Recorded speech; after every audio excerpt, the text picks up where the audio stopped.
British race car in VR. Hello there everyone and welcome to OpenFed Gaming. You're listening to the OpenFed. Today we are driving a 2000 Tuscan Speed 6 car. It's a British racing car. It was a sports car known for its powerful engine and high-speed capabilities, they say. The TVR Tuscan Speed 6 was powered by a 4-liter inline-6 engine producing between 350 and 400 horsepower. We're driving it at the European Sunday Cup 500 at the Spa 24-hour layout. We're doing 2 laps.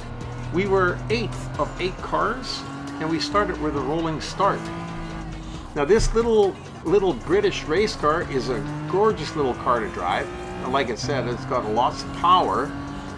You do have to make sure you slow down for the corners. You have to adjust your speed for the corners, absolutely for sure, because it does not handle the corners as well as I would like it to handle. So I slow down quite a bit for the corners and then open it up again a little bit on the straight sections.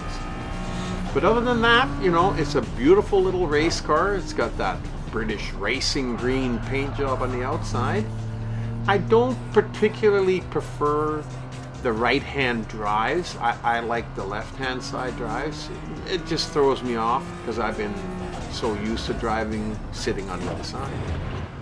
However, it's on the right-hand side, so take it the way it is and just do the best you can. It does flow with the track really nicely. Like I said, you do have to slow down for the corners, but it's not a problem. Even if you do that and take care to drive the track the way it should be driven, you will catch up to the next car, and given the opportunity, you can pass that car and then continue on to the next one. Now, there is no point in trying to race around the outside of somebody. You can cut them on the inside like I just did there, and that makes for a nice, smooth, easy pass. But if you're trying to get them on the outside, like I said, you could spin out fairly easily because this little car is light and it is, I think, probably a little overpowered. However, that makes it a joy to drive. We are coming up here around this corner into the grandstand, and we are heading down to the end of the first lap, so we only got 1 lap to go. Now, I'm not sure how many cars are left in front of me. I believe that this white one here might be the only one left, that he is the lead car. Now, that doesn't mean we haven't passed him yet. We still got a ways to go. And the other thing that I'd like to remind people of too is when you do pass him, you are number 2 right now. Once you're in front, he'll be number 2. So he's going to be looking to pass you again, you know. And I've been guilty of not keeping an eye and paying attention on the rearview mirror, and then maybe going a little bit too slow around some of the corners, trying to drive a cleaner race, and then the car, like the one I'm just passing, will catch up to you. Because just because you passed them doesn't mean that they're going to be in your dust and they're going to stay there. These guys are constantly pushing you. So now that we got by him, as you can see him, he's still in the rearview mirror. You got to try and put a little bit of a cushion between him and you, so you drive the track to its optimum from side to side when you go around the corners, and when you get into straights, you just open her up.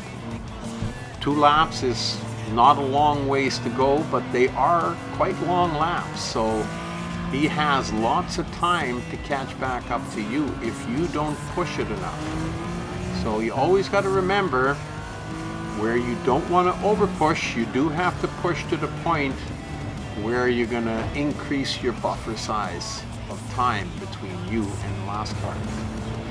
So watching your corners, flow through, and then get to the straights, punch it a little bit, back it off again on the next corner. And that's the way this particular car should be driven. It's a beautiful car. The interior is gorgeous with the tan and black. It's got a pretty simplified dash, but a nice little cockpit area for you to sit in.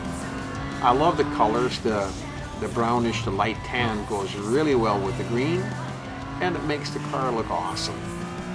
So we're coming here now to the end of the second lap, and like I said before, you can still see that little white car in your rear view mirror, and he's quite a ways back. So we don't have too much to worry about, you know, especially seeing as how around the corner here, pretty quickly the track is going to run out of room, because we're going to come up to the end of the track, coming just up ahead here. However, that doesn't stop him from pushing it as he catches up and gets closer and closer. But I think we're going to be okay, because the track is almost over. Really enjoyed driving this little British sports car, and I hope you enjoyed watching it. Just hope to see you back here again real soon. You've been driving with the OpaFed.